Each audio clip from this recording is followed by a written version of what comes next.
paano po sasabihin yung kailangan mo na yung sahod mo?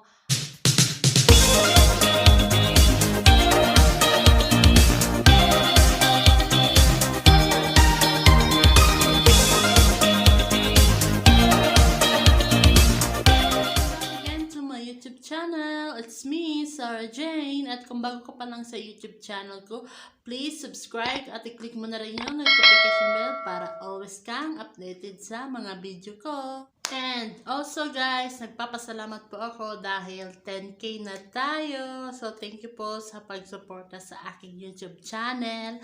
Sa mga nagko-comment po pala, sorry po talaga kasi hindi ko po talaga lahat marireplyan at hindi ko po lahat nakikita agad. So, yung mga ibang mga comment nyo is nakalipas pang buwan, yung iba mga 9 months, 7 months, 4 months, 1 month. So, pasensya na po talaga kung hindi po kayo na-replyan.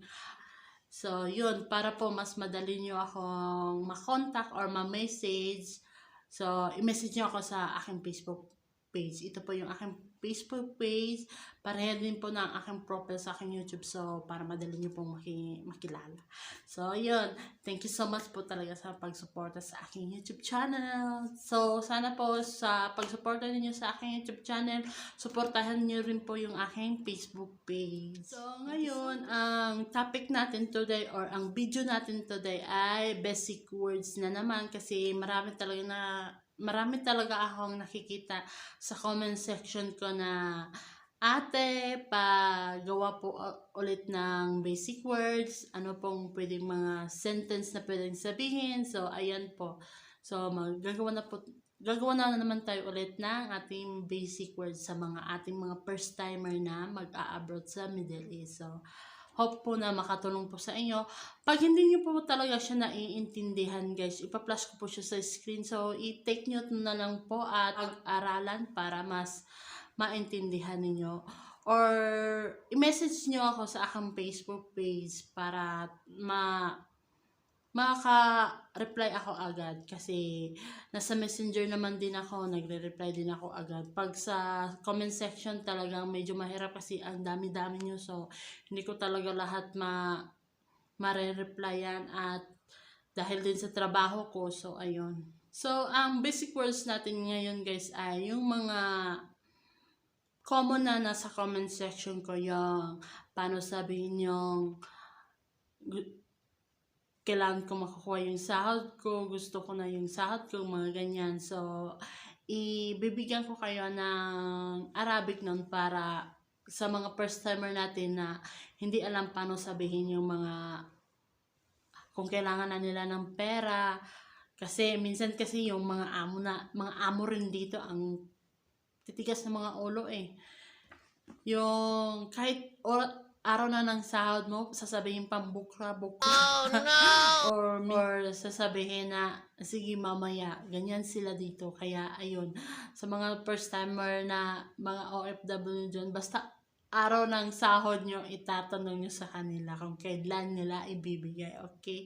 Kasi minsan talaga, yung iba, kahit oras na ng sahod mo is, yung parang wala pa rin silang naririnig at wala silang nakikita. Ganun sila.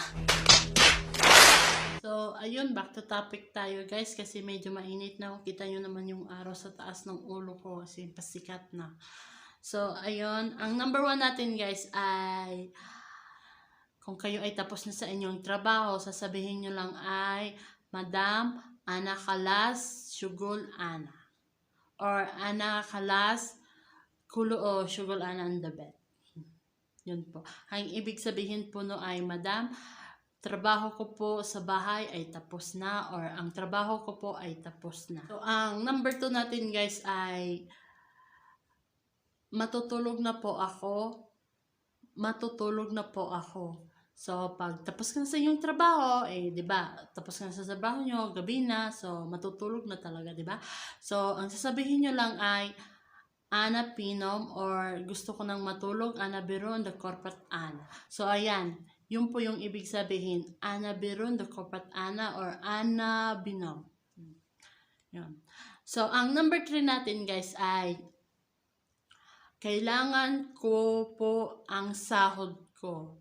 Paano po sasabihin yung kailangan mo na yung sahod mo, Ana Yebga Ratib Ana. So, ganyan. Or, Ana Yebi Ratib Ana Alhen. Ang ibig po sabihin nun ay, ngayon, kailangan ko po ang aking sahod. Or, kailangan ko na po ang aking sahod. So, number 4 natin ay, di ba nakasahod ka na, syempre, ipapadala mo naman yan. Or, ano bang gagawin mo? So, kung ipapadala mo sa Pilipinas, so sa pamilya mo, ang sasabihin mo lang ay, Ana Tawil plus Ana. Or, Ana Tawil in the bank plus Ana. So, ang ibig sabihin po no ay, magpapadala po ako ng remittance. Ako po yung pera ko sa Pilipinas. Or, ipapadala ko yung pera ko. Yun po ang ibig sabihin ng Ana Yebga Tahawil Fulus Ana. Yun. Basta sasabihin nyo lang yung Tahawil. Ang ibig sabihin ng Tahawil ay yun, magpapadala or remittance. So, ang number 5 natin ay, halimbawa ikaw ay masama yung pakiramdam mo, tapos ikaw ay first timer, hindi mo alam kung paano sabihin. Ang ibig po sabihin ng ako ay may sakit or may sakit po ako ay Ana Taaban. So, ibig sabihin po nun ay ako ay may sakit. Yun po ang ibig sabihin pag ikaw ay may sakit, Ana Taaban. So, ang number 6 natin ay, di ba, ikaw ay may sakit, alangan naman paano ka iinom ng gamot, di ba? So, ikaw ay kailangan ng gamot or ikaw ay nangangailangan ng gamot. So, ang sasabihin mo lang ay, Ana Yebga Dua or Dawaya. So, ang ibig po sabihin ng Dua is gamot or Dawaya, mga gamot. So, ayun. So, ang sasabihin nyo lang po, Ana Yebga Dawa or Ana Yebga Dawaya. So, ayun. Ang ibig sabihin po nun ay kailangan ko ng gamot or kailangan ko ng mga gamot. So, ang number 7 po natin ay, tanong ka sa iyong amo, magtatanong ka sa amo mo na, ikaw ba ay magluluto? Kasi minsan din, yung mga ibang amo hindi nagsasabi. So, ikaw na yung magtatanong kung ikaw ba ay magluluto or hindi ka magluluto. So, kung ang sasabihin mo ay, magluluto ba ako? Ang pagsabi po nun sa Arabic ay, Ansawi tabak or, yun po ang ibig sabihin. Ansawi tabak or Anasawi akil kita.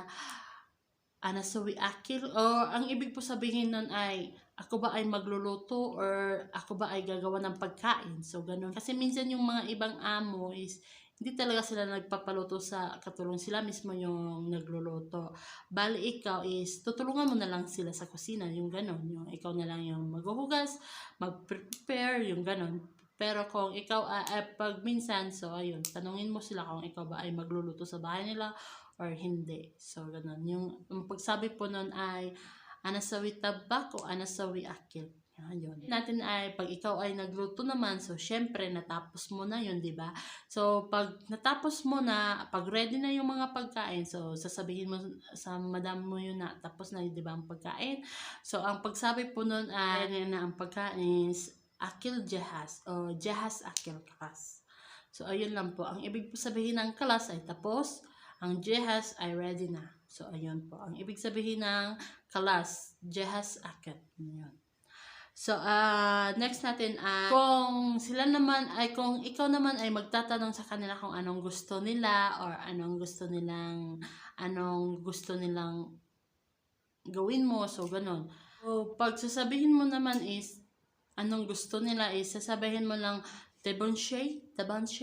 Yun, ibig po sabihin nun ay, may kailangan kayo, may gusto kayo, parang ganun siya. So, ang pagsasabi lang po nun ay tabanshay. So, ang next natin, ang number 10 natin ay, halimbawa ikaw ay nasa CR, tapos hindi mo alam paano sabihin, tapos hahanapin ka ng amo mo, diba?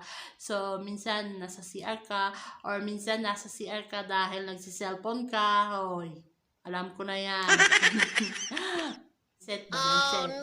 O ganun ka sa CR, sasabihin mo na lang na, Ana berun da hamam or ana mojudun da hamam. So, ibig sabihin po ay papunta ako ng CR or ana nasa CR po ako. So, ayun. Yun lang po. Ang ibig sabihin po ng CR ay hamam. So, ayun. So, pag nasa CR ka, sabihin mo lang ana mojudun da hamam. Para kung hanapin ka, nasa CR ka. So, ayun.